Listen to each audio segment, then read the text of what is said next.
We had probably one of the most interesting Premier Leagues we've seen over the last 10 years. It wasn't just about the top 2 or 3 teams fighting for the title and then working out which 5 or 6 teams were going to get relegated, but top to bottom, all across the table, there was stories, there was people overachieving, and, you know, from title races to European spots, and ultimately the relegation spots.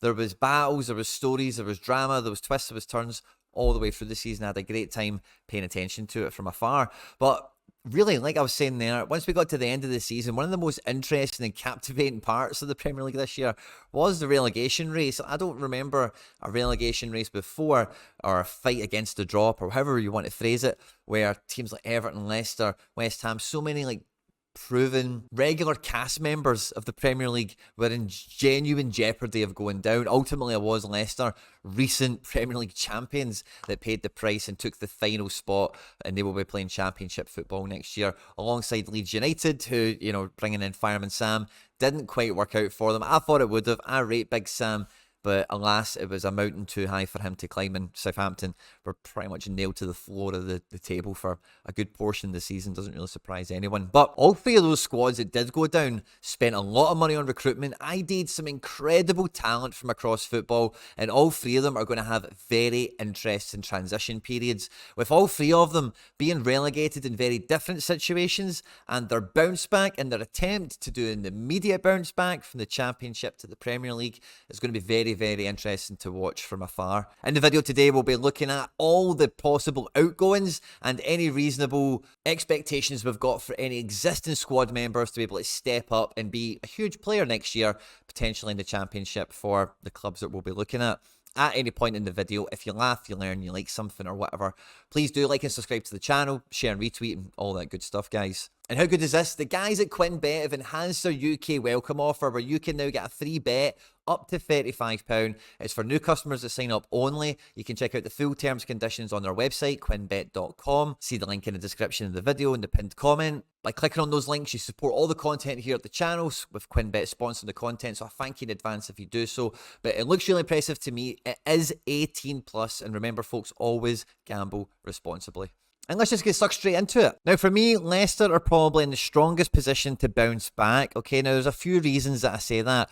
The main one being the manager, Dean Smith, that they brought in to replace Brendan Rodgers. I thought that was consignment enough, but Dean Smith is a good manager at the bottom end of the Premier League, Championship level, particularly what we've seen with him so far with Villa and Norwich, when he's able to cultivate a squad in the Championship and emerge into the Premier League.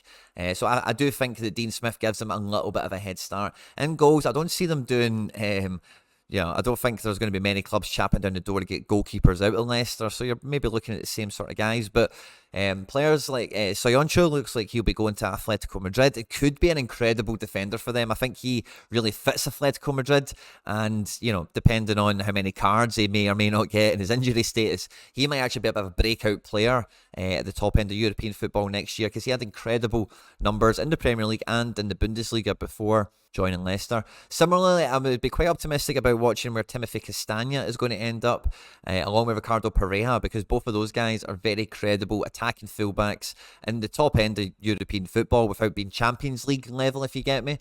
They'll be on big wages at Leicester. Both have injury records of considerable note, but I don't think that either will be short of suitors.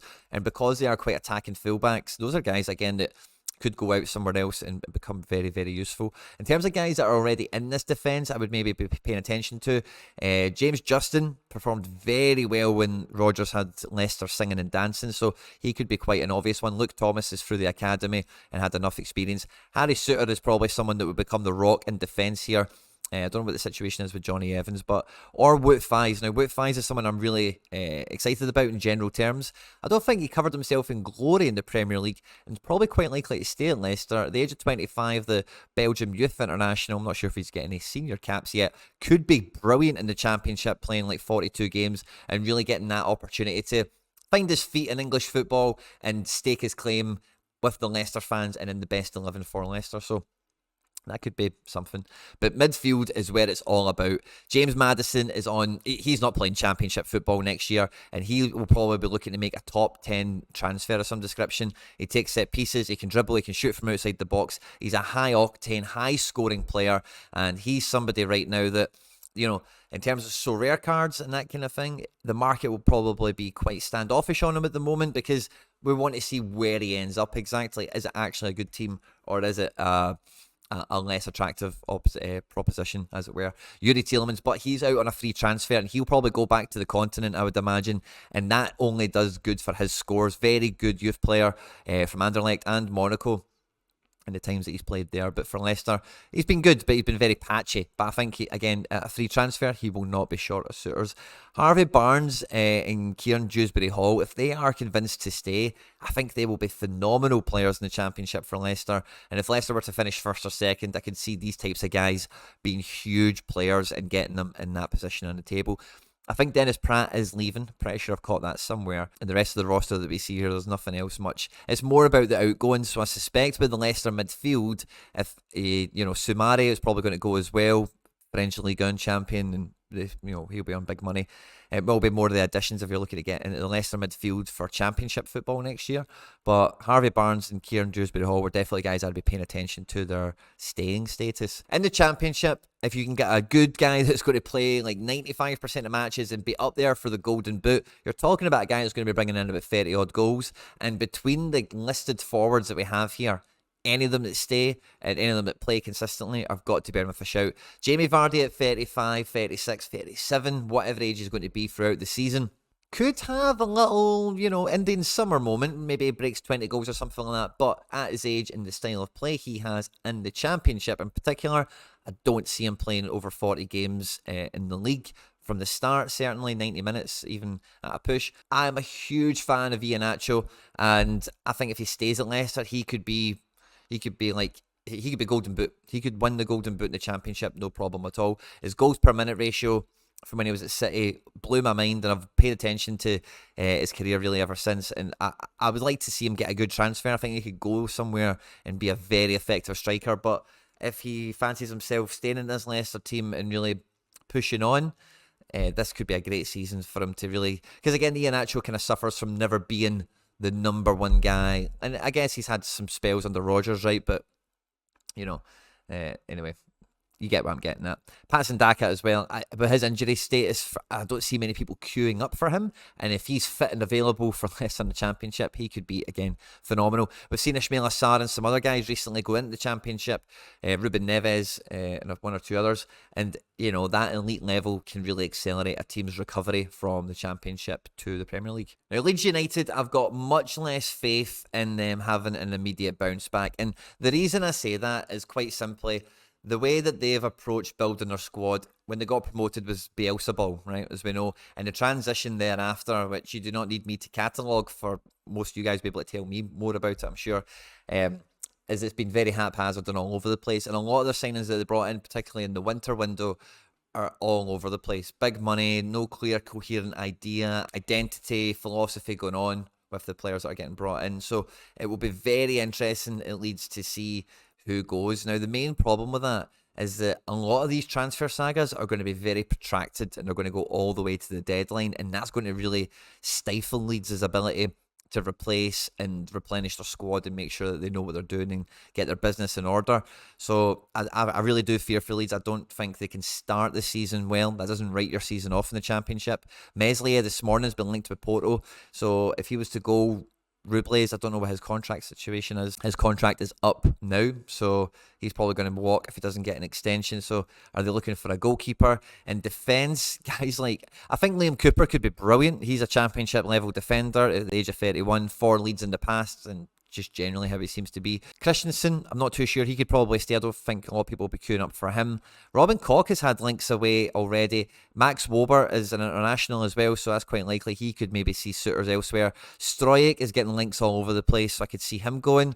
But guys like Stuart Dallas, Liam Cooper, they're very effective and could be very powerful Championship level defender cards next year. And even if Leeds don't have a great year and go and win the title, you would expect they're not going to get horsed by many teams, and defenders could be quite strong. In midfield, there's a lot of interesting things going on here because, again, the dynamic and the talent ID that they've had at Leeds has kind of been all over the place, but it is talent ID from scouting data. So Weston McKennie's gone back to Juve, whatever. Jack Harrison has got a minimum fee, and it feels like Villa and Newcastle in particular are really pressing to get this over the line. I'm a really big fan of Jack Harrison, and I think if he was in a top half team, you would see much better scores come out with him. With him being a midfielder card, it's not something I'm jumping up and down for. Tyler Adams, I'm a big fan of, but with his injury status, I think he'll probably stay Championship for another season unless he can get a move to Germany. And otherwise, the only other midfielder I think here that's probably worth paying attention to in this transfer window is going to be Marc Roca. He burst onto the scene, for lack of a better term, with Espanyol, went to Bayern Munich, nothing really happened, and now this with Leeds. So he's at a crossroads. He could be the Ruben Neves of this team. Stay with them in the Championship, lead the midfield, lead the team back up the table and back to promotion. Or he goes back to Spain, plays not maybe at Espanyol, but maybe at a mid-table team. And we see like so many other guys that come over from La Liga to the Prem, when it doesn't work out, they just kind of go back to the career that they left in Spain. And something like Marc Roca doing that would be a huge upgrade on their SO5 potential. So I think either way, actually, Marc Roca is a very interesting profile to watch out for. In attack, they've got lots of talent and lots of options here. Sinisterra, Gnonto feel like they'll probably get linked and moved, but Sinisterra having an injury always makes things a bit more difficult. Bamford and Dan James and Rodrigo feels like they're all going to be staying. And I'll be very interested to see who goes after Brendan Aronson, because Brendan Aronson feels to me like he could play quite easily further up the table just with the style of football he offers, his on-pitch IQ, and I would say the performances he put in for Leeds in their good periods shows that he's definitely capable of playing at the level. And if Jack Harrison is getting all of these potential suitors lining up for him, I don't see why the same wouldn't be true for Aronson. Obviously, Gnonto, I was Gnonto aware of Gnonto until I won his Super Rare recently, but looking at him, he's clearly a top-end wonder kid, and I think Leeds will get enough money for him where they can fill the obvious patches and holes in the squad and make a foundation play into next season, regardless of the ongoing transfer sagas that might ensue elsewhere. And it does feel like, with the amount of money they spent on Jorginho Rutter, I would be very surprised to find someone else come and take him out of there, unless it was some sort of loan with obligation to buy or something like that. So the Leeds squad has some bits and bobs in here, but it's nothing as exciting, I don't think, as Leicester, with some of the top-end talent that they'll clearly have moving on, as well as some of the clear, good quality core players that they'll have. And I think with a really strong manager in Dean Smith, they have a much better chance at a good start to next season. Now, the one thing we've been waiting for Southampton, so we can get a flavour of what to expect from them for next season, is who will be their manager in the Championship. And by all recent reports, it feels like Russell Martin, former Scotland international, will be coming in as manager. And he's been manager in the Championship, and he's been building a bit of a reputation for playing attacking football. That'll probably suit Southampton fans, who Southampton, as an academy, as a club, have always been producing attacking players, attacking football for the most part. You never associate Southampton with boring or defending, really, for the most part. The goalkeepers, I'm a wee bit unsure what happens here. I think Bazunu and McCarthy probably job share for a lot of the season. Just with the amount of money committed against Bazunu, maybe you need the experience of McCarthy to dovetail that. And Willie Caballero is, why not? But the defence, because of the Southampton talent ID and the player recruitment strategy they've had, they do have lots of great talent. And a lot of these players, very similar to Leeds, I suspect, and maybe Leicester, there will be a lot of transfer sagas protracted throughout the window with a lot of sliding doors situations because of the way the transfer cycle, the transfer window works. Tino Livramento, and who was the other? Kaletakar, Bella Kotchap. These are guys that will be on the short list of other clubs from other windows when they couldn't buy them, and these players chose Southampton. So I think, again, there could be quite a lot of movement there. Bednarek seems like a bit of a leader there, along with Jack Stevens. So again, with Russell Martin, if he is going to have them attacking football, and hopefully, they tighten up at the back, passing defenders, like these guys could be in that team, could be very powerful and could be interesting. Southampton, I would hope, do bounce back straight away. They will be losing Ward Prowse. It feels like that is inevitable, and similarly to James Maddison, it feels like a top half club is where his destination will be. Romeo Lavia, again, is a bit of the talk of the town, similar to Gnonto, where that pure wonder kid status will be coming up. Are Man City going to activate the buyback, or is another big Premier League team going to come and get him themselves? I think Carlos Alcaraz could have an amazing season if he's going to be playing in an attacking, forward-thinking team under Russell Martin. And he proved already in the Premier League that in the Southampton team, he can be that creative spark from the little glimpses I've seen of him anyway, certainly. El Yunusi, I believe, is out of contract and will be leaving. And I'm pretty sure I actually seen something maybe Armstrong is going to be staying on. No details on his contract on Sorare data, but Armstrong, TBC, El Unici I think is out. And there's a lot of other guys here where you would hope Edozie stays. He didn't really make much of an impression this season. Man City kid could come good this year. Alongside guys like maybe Gineppo and Maitland-Niles and whatever. So not too sure the situation of all those guys back there. I know Walcott won't be in the squad anymore. There's huge speculation over Sulemana. Won't he come or go? I think under Russell Martin, Sulemana would be very welcomed, and they probably could get a lot of tune, a lot of music out of him. Onuachu as a target man could probably work as well, so I would be quite excited about that alongside Orsic, because if it is like a 3 up front kind of system or whatever, these attacking wide players could be very handy. Shea Adams, again, very good championship record previously with Birmingham City. If he does stay on, which I think that's still up in the air, I think having Russell Martin come in might help that, just as a bit of a surface level statement with them both being Scotland internationals.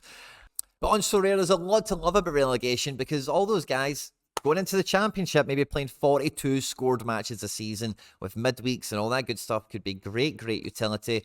And depending on the situation with some of these teams when they go into the championship, maybe their cars don't get licensed anymore and they retain their season bonus. That could be a lot of fun as well. But in these moments of doubt and in these moments of uncertainty, some of the big players that we've looked at there, getting them before the destination is discovered could go either way. It could blow up in your face or it could be a genius move. But with some players, if you can be hot enough on knowing exactly what the player's all about, what sort of teams are interested, maybe get the scoop on where the team is coming from, you get the notification in first that it's happening, then some of these plays this year, I can see them popping up on leaderboards for the next season all the way through it, no problem at all, because we're talking about some top-end talent here going under the radar on the market because they were playing in a crap team with an unknown future at the moment. Let me know down in the comment section if you're going to be raiding the relegation lover hit list on the Premier League, any of the teams and clubs and players we've featured in today's video. I look forward to catching up with it, and we'll be doing another video on this next week with some other teams that have been relegated and whatnot. Don't forget to like, subscribe, share and retweet and all that good stuff, guys. Stay out of trouble, and I'll catch you on the next one. Take care. Bye-bye.